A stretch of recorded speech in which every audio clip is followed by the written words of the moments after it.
Nah, sekarang kita bicara masalah sifat koligatif. Apa itu sifat koligatif? Nah, sifat-sifat koligatif adalah sifat-sifat fisik ya dari suatu larutan di mana sifat fisik tersebut itu tidak dipengaruhi oleh jenis zat larut, gitu ya. Dia tidak dipengaruhi oleh jenis zat larut, tetapi sifat tersebut hanya dipengaruhi oleh jumlah partikel zat larut,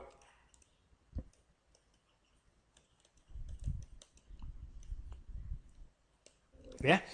Nah, jadi maksudnya apa? Jadi contoh gini, kalau misalkan ada 100 gram air, ya ada dua buah wadah berisi masing-masing 100 gram air, kemudian ke dalam wadah tersebut masing-masing ditambahkan ini 0,1 mol HCl dan 0,1 mol NaOH. Nah, sekarang gini, kalau ada yang berani merasakan ya, yang merasakan antara HCl sama NaOH, maka kalau kita rasakan gitu ya, ternyata antara HCl sama NaOH tuh rasanya beda gitu ya.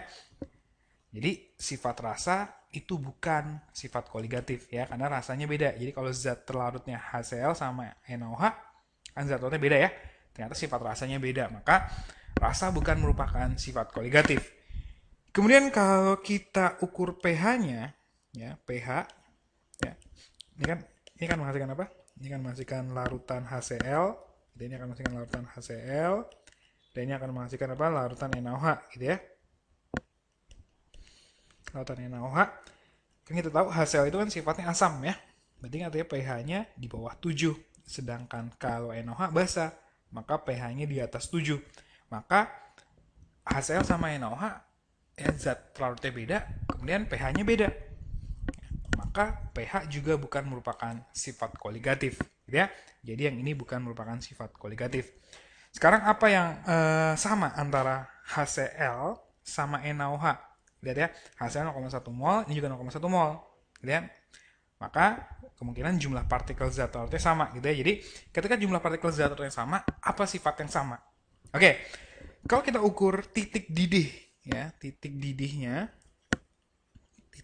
dari HCl itu ternyata titik didih adalah 100,104 derajat Celcius. Ini dengan titik didih HCl yang ini ya, 0,1 mol dimasukkan ke dalam 100 gram air.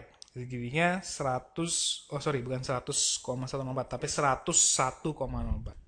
101,04 derajat Celcius. Nah, kemudian titik didih dari NaOH itu ternyata juga sama 101,04 derajat Celcius gitu ya.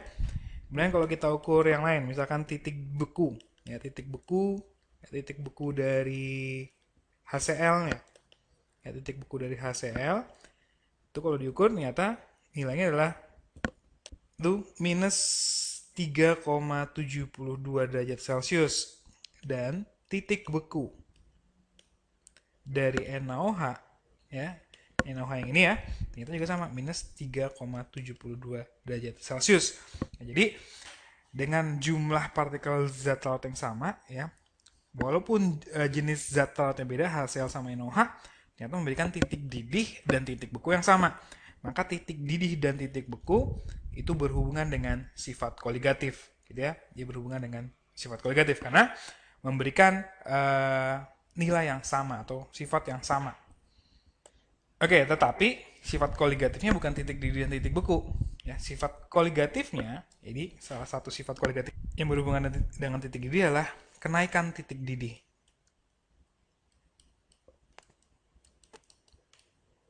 Jadi bukan titik didihnya, tapi kenaikan titik didih. Nah, kenapa kenaikannya? Karena gini, kalau kenaikan berarti kan dia naik terhadap apa gitu ya. Oke, kalau kita tahu kan air itu titik didihnya berapa? 100 derajat Celcius gitu ya. Tadi kalau larutan HCl yang tadi titik didihnya berapa? 101,04 derajat Celcius. Lalu kalau larutan HCl berapa? Serat, sama ya, 101,04 derajat Celcius. Nah, jadi kenaikan larutan HCl terhadap air sama dengan sorry tadi NaOH ya.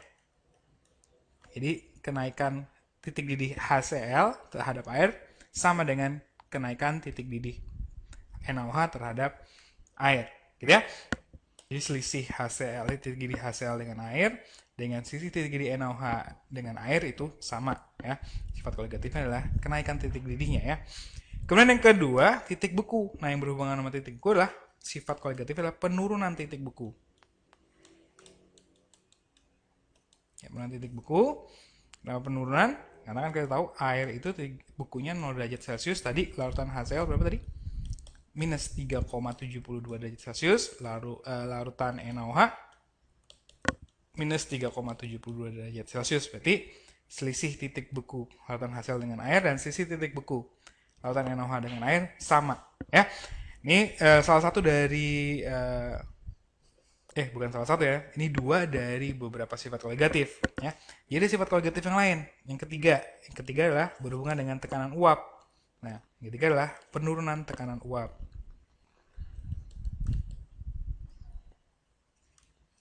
Nah, yang keempat adalah tekanan osmotik.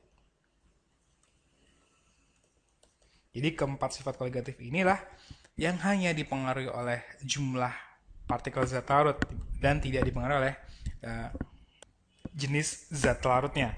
Nah, kemudian yang satu lagi yang mesti diperhatikan adalah sifat koligatif itu akan muncul atau akan teramati ya kalau kan larutan itu ada apa? Ada pelarut, kemudian ada zat larut. Ya.